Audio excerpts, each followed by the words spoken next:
Welcome to part 2 of my series detailing the key components of the Abu Dhabi fix. This part will deal with the Sky Sports F1 narrative. So, let us be clear from the outset. You, the global audience, was lied to by Martin Brundle and David Croft as this event took place. Those Sky Sports F1 commentators lied to you about the rules of the sport and about the probability of events happening in order to condition you to believe that it was going to be possible to see a racing end to this event. That is a categoric fact. That is not something that's up for debate, and it will be evidenced in this video. Firstly, you were lied to straight away as soon as Latifi crashed, because straight away you were told that we were likely to see at least one racing lap, maybe a couple. That's what was told right from the outset. The data, the statistics do not in any way back that up. During Michael Massey's tenure as race director or apprentice race director, the safety car was deployed in excess of 60 times. Of those times, some of the cars within the field had been lapped on 16 occasions, and on those 16 occasions they had to carry out the unlapping procedure in order for racing to resume. In all of those times, the average number of laps that elapsed before racing could resume was 5.5 laps lost. At this point in time, there are only 5.25 laps remaining, and yet Martin Brundle and David Croft promote the idea that we are going to see racing, when the data in no way backs that up. Imagine you are watching a football match. You watch the whole of that 90 minutes. There are no stoppages of any note. And just before the 90th minute comes to a close and you see the fourth official hold up the board, showing the whole crowd and the audience how many minutes of stoppage time are going to be added on. If the commentator says, well, there's bound to be 10 minutes, why would they say that? When the evidence did not back it up, when the data would suggest there is no reason for that, why would they say that? So here is the evidence. That will be a safety car, because marshals are going to need to recover that Williams and to work on it, and this now completely changes the context of this race if they can clear the Williams in time and we can have a couple of laps racing to the checkered flag. There's bound to be a couple, and of course that's where... If we can have a couple of laps to the racing to the checkered flag, there's bound to be a couple. The data says completely otherwise. And straight away they then sow the seeds of this notion of tyres. Max Verstappen's much fresher tyres will fire up. At that stage, Max had not even pitted for fresh, soft tyres. Well, with all of these things, everything is reinforced either twice, 3 or 4 times. So this is the second time that Brundle conditions people to believe it. There will be, I'm pretty sure, on lap 52, obviously because of the slow pace with 5 to go, that they'll probably have a lap or two, as long as they get it, if they get a vehicle on there and get that out of the way. So what we see is the lie is always embellished to make it sound feasible. And here's the third time. Box. Negative. Right, so if there is a restart, Verstappen now has fresh, soft tyres. Lewis has heavily used hard compound tyres. They will let any lap runners through on the safety car restart. What they will do, they will condition you to believe something and then they will say something else to cast doubt. And so they will claim what they are constantly making you unsure, making you question your own understanding, make you constantly search for answers in terms of second guess what may or may not take place, and they are purposefully suggesting the possibilities this way. So they've said 3 times that they're expecting for the race to resume, but then they do say this. Wow. So look, we're on lap 54 of 58 here. They've got to clear that debris away, and the fire extinguishers have obviously gone off because the brakes, I'm sure, were getting very, very hot. But they've also got to let the lapped cars unlap themselves. Just at the back of my mind, I wonder if we're going to get any racing laps in this race. Wait and see. This is what happened. So they tell you what the procedure's got to happen, but they're also saying that procedure might mean that we're not going to get any racing laps. So is that not setting it up for this hybrid solution that we then saw? So Crofty's statement is then reinforced by Brundle. Will we get any more racing laps or not? What jeopardy at the end of this Grand Prix. What jeopardy, everybody. Keep you on the edge of your seat. Will we, won't we? What drama. This World Championship, will there be any more racing laps? If there are, then Verstappen has got the tyres to really do something with them. Will they let the lap runners through? That question is an entire lie. This is on lap 55 of Abu Dhabi. Lap 55. He's asking, will they let the lapped runners through? You categorically cannot resume racing in a Formula One Grand Prix after a safety car incident with lapped cars left in place. I've done numerous videos detailing exactly why that is, and the simple scenario is Lando Norris here, who is tucked up behind Lewis Hamilton. He previously was challenging Pierre Gasly, that's now all the way over here. By the time this safety car situation sorts itself out, Gasly will be at the back of this pack and Norris will be almost an entire lap behind Gasly, when previously Norris was closer to Gasly than Verstappen was to Hamilton. You cannot allow a safety incident and dealing with that safety incident to skew the chances of each of the competitors in such a way. Hence, that is the purpose of releasing the lapped cars. That is the purpose of giving them that mandatory safety car lap with which to try and catch the back of the pack and restore sporting fairness to every single competitor. Every single competitor within this safety car snake is affected by the positions of each of the vehicles in that safety car snake. I've detailed that in another video. Every single one of their chances is skewed somewhat by what their current positions are.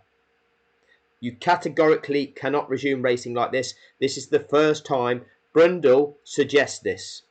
It's not the first time he's ever said it though. He began lying and he began gaslighting fans back at the 2019 Spanish Grand Prix. The first time that I believe where lapped cars were in situ after Charlie Whiting had passed away.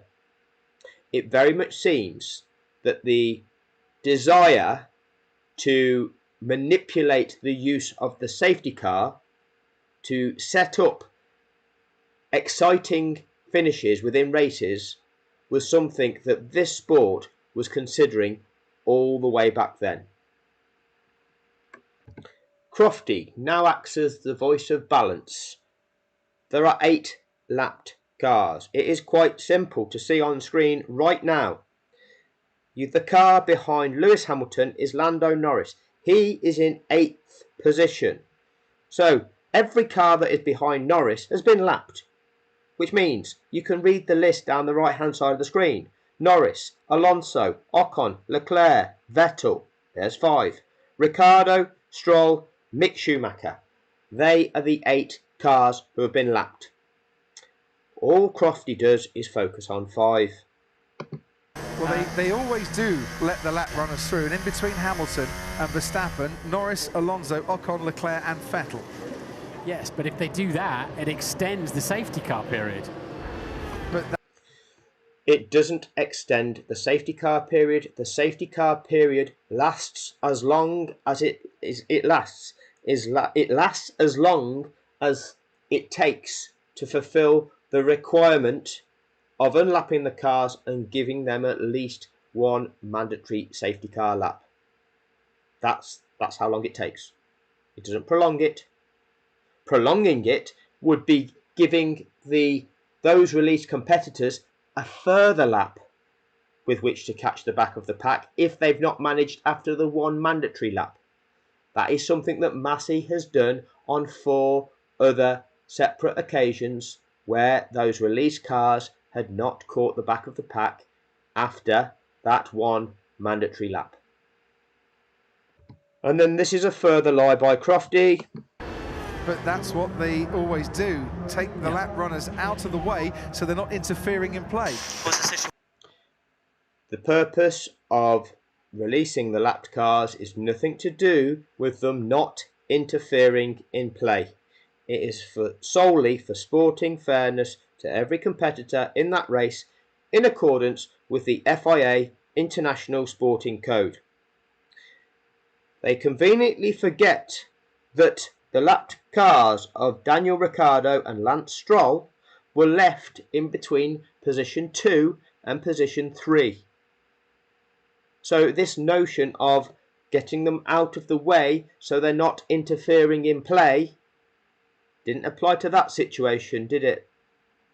It didn't apply to the fact that Mick Schumacher was left in between Valtteri Bottas and Yuki Tsunoda. It didn't apply to that situation. Was he not interfering in play? But that is how it is presented by Sky Sports.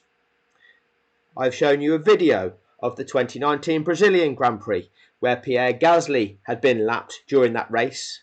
They did a safety car procedure. He was allowed to unlap. Pierre Gasly finished second in that race. Those two people commentated on that race. They know exactly the purpose of that rule. They've lived it.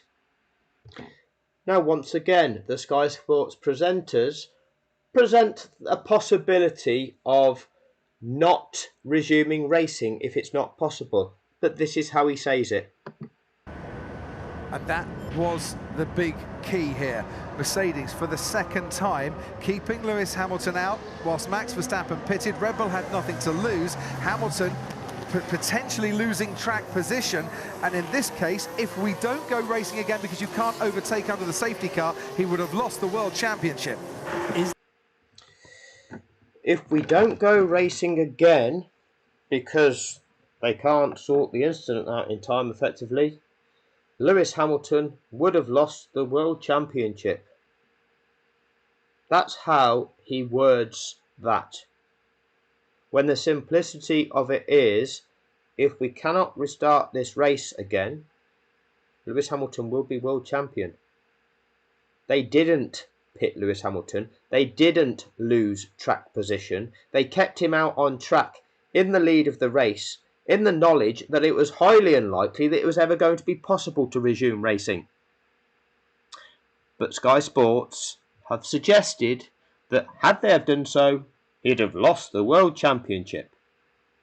Rather a strange, spun way of stating something that's quite simple. And now Brundle keeps everybody on the edge of their seat, keeps everybody guessing. Is there a vehicle pulling the Williams out of the way or not yet? So this is the second time that Brundle asked the same question. And but will they let the lap runners through? I don't think it's absolutely mandatory, but that's normally on a wet day that they don't. You have to let the lap runners through. The notion of it being a wet day is complete lies. It is a red herring. It has nothing to do with the situation whatsoever. And if so, how long will they wait for those lap cars to get out of the way? If they wait for them to catch the pack up, which they don't have to do, no, then I don't think we'll get a racing lap. If they... How long will they wait? Well, the minimum requirement is after the lap on which they are released, that safety car must stay out for a mandatory lap. That is the minimum period. That is known by Sky Sports F1.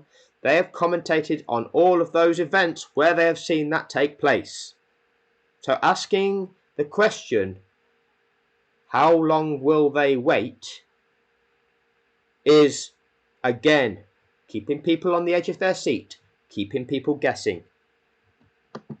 Let them through, we could get one racing lap. If they let them through, we could get one racing lap. We are now on lap 56 of the race. They have to be let through on this lap in order for that to happen, because then lap 57 can be the mandatory safety car lap, meaning lap 58 can be that valid racing lap. They do not point out the fact that the lapped cars must be released on this lap if that was to happen. And here's confirmation of that. 3 laps to go. Nicholas Latifi. Yeah, box. And lapped cars will not be allowed to overtake. It's not mandatory in the regulations, which... So, this announcement that lapped cars will not be allowed to overtake, it's announced because the track isn't safe. Marshals are still on track, clearing up debris at turn 14, as is evidenced from the in-car footage from Nicholas Latifi's car, as is evident as we go by the incident on this lap. You will see the marshals at turn 14 exiting the track. That is the reason why at this stage you cannot release the lapped cars. Rather than state that to the world, they continue with this narrative of it's not mandatory. Now, if you want to go racing, it is mandatory. If it is not safe to release the lapped cars, it is not safe to go racing. In order to go racing, it has to be safe enough to release lapped cars. You have to release the lapped cars. You have to give them that mandatory safety car lap with which to try and catch the back of the pack. And once you've done so, then you can restart racing. They are the only conditions which enable you to resume racing. Them and only them. Everything else is a lie. Which leaves Verstappen with a lot of work to do then. So it doesn't leave Verstappen with a lot of work to do then. It means this is on course to be a safety car finish, because unless these lapped cars can be released by somewhere in the region of turn 9, giving the last one, Mick Schumacher, the chance of making it through all of those cars ahead of him and to get past Lewis Hamilton and the safety car before the start-finish line. That is the only way that lap 57 can be that mandatory safety car lap, and the only way that there can be a racing end to this event. The only way it can be a racing end. Nothing to do with it leaving Verstappen with a lot of work to do. So once again, these statements always get reinforced by the other commentator. This is Crofty affirming what Brundle has said. It's all lies. As it stands at the moment, assuming that Hamilton and Bottas finish this race. The Drivers' Championship, though, is very much up for grabs. The lapped cars won't be allowed to overtake, which means that there are plenty of cars in between Hamilton and Verstappen for Verstappen to fight his way through. That is a complete lie. That is something that the global watching audience has been conditioned to believe was a possibility. It categorically is not even a possibility, yet it's something that Brundle has already suggested on numerous occasions, and Crofty is affirming it. It is not in any way within the rules of the sport for that to happen. Norris, Alonso, and also Ocon and Leclerc and Sebastian Vettel. None of which are for position, of course. No. They're obliged to get out of the way, but Lewis will be long down the road. So that there is the embellishment of the lie. They are adding to the lie by painting a picture. Oh, but they'll all be obliged to get out of the way, and in which time Lewis will have extended his lead. None of that situation is even valid. And here comes the fake validation that is not in any way in accordance with the rules of the sport from Crofty. That I suppose is the compromise that race control have made here by giving the best possible chance for racing to the finish rather than finishing behind the safety car. They've decided the lap cars will stay where they are. So, pick any sport. You know the rules of that sport. You watch the sport. As you are watching that sport, if the referee is clearly not applying those rules, did you hear the commentators say, oh, I suppose that this is the best compromise that the referee is making here? In order to allow a goal to be scored, he is changing the rules to give one team the chance of doing so. Or are you going to be hearing the commentators call out the blatant wrongdoing that's not in accordance with the rules? That is what authentic commentary does. They tell the watching world what is going on, and if something is going on that isn't right, they are calling out what is right, what is within the rules of the sport. However, Sky Sports F1 instead are saying, oh, I see that this is the compromise that the race director is making. They are explaining the fix before it even happens. And after the Red Bull interjected message to make it look like Red Bull are being hard done by, then Crofty presents this. Again, keeping people guessing, keeping people on the edge of their seats. All of it is fake. I'll try and look at this objectively. We should get one lap of racing here. If we allowed the lap cars to overtake, we'd have no laps of racing to the checkered flag. So what do Red Bull want? And Max Verstappen and... If we allowed the cars to overtake, we'd have no laps of racing.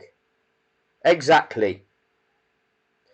You cannot resume racing without those cars being released and giving them the mandatory lap. It's a safety car finish. That is the state of play. That is the only possible outcome at this point. We know, as proven in part 1, there are marshals departing the track right now. This is the earliest that the order for those lapped cars to be released can be given. They are not going to pass Lewis Hamilton and the safety car prior to being on lap 57, which means lap 58 is a safety car lap, which means it is a safety car finish. And Crofty is still saying this, which is a total lie. What he is doing is building up the impression that it is still possible to see a racing end to this race, and it is categorically not possible. This is a narrative.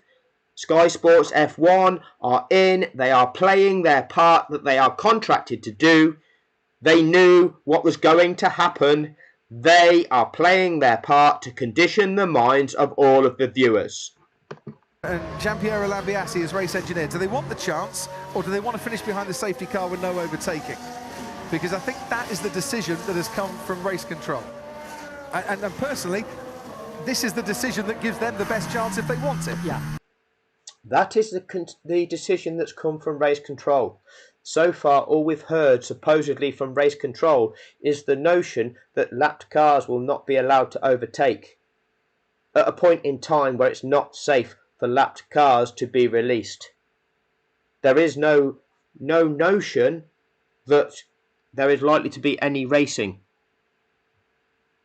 We know now, even if they are released now on this lap, lap 58 will be a safety car lap. Why are Brundle and Crofty presenting that we are still likely to see racing? I mean, the regulation, as I said, they may allow the lap cars through. It's not mandatory, as I pointed out, but as you point out, Crofty, there'd be no racing laps if they let the lap cars through. So he lies about it not being mandatory, which it absolutely is. Because I think the safety car will come in at the end of this lap, and there will be one racing lap. That is a suggestion which is in no way in accordance with the rules of the sport. We are now on lap 57. The lapped cars have not been released yet. If they're released on this lap, lap 58 has to be a safety car lap. There are no two ways about it, and yet Brundle is saying that he believes that the safety car will come in at the end of this lap, and there will be one racing lap. And at this moment in time, they're saying that racing lap will be with those lapped cars in between Hamilton and Verstappen, which is not even a possibility. They'll all get blue flags, I would imagine. Again, embellishing the lie. And then we see the narrative being interjected with F1 TV and the radio message. Christian and Michael. Yes, go ahead, Christian. Yeah, why aren't we getting these lap cars out of the way? Just give me, well, because Christian, just give me a second. Okay, my big one is to get this incident clear. You only need one racing lap. And once again, Brundle affirms this notion of the cars in between Lewis and Max getting blue flagged. Yeah, I mean, all of the cars in front of Max will get blue flags and are duty bound to get out of the way, but they're all in a reasonable fight themselves, aren't they? Well, so here we go. Normally, you know, you'd see the... So, what we're going to get again is the embellishment of a fake scenario. Race leader backing up the pack a little bit when the safety car goes. I would imagine on this occasion, if we do get a lap, Martin, Hamilton will want to be disappearing off into the distance as fast as he can. Yeah, I don't see any way Verstappen can... It keeps the fans guessing. It gaslights them. It gets them to question their own reality of what is normal. It's contrived. It's calculated.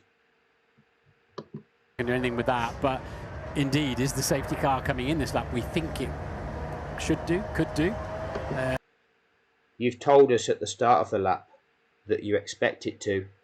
Now you're thinking it could do, should do. Listen to what he also says.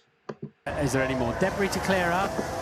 We think it should do, could do, and then asks, is there any more debris to clear up? What is he doing? He's throwing in something there, another variable, to once again keep the audience guessing, keep them on the edge of their seat, wondering what's going to happen. Is it going to be this? Is it going to be that? Is it possible? Is it not? And then we get this. But we're halfway round already. Race control are now saying lapped cars to overtake the safety car. So Norris and Alonso and Ocon and Leclerc and Vettel to and it's overtake ending. it. And it's ending. Wow. Mike. There you go. The fake surprise after conditioning everybody to believe that it was all going to take place anyway. They've kept you guessing. They kept suggesting different scenarios, none of which were valid. They kept reinforcing them. They kept getting you to question the options. And then, when you finally see this jeopardy, this final lap shootout is enabled.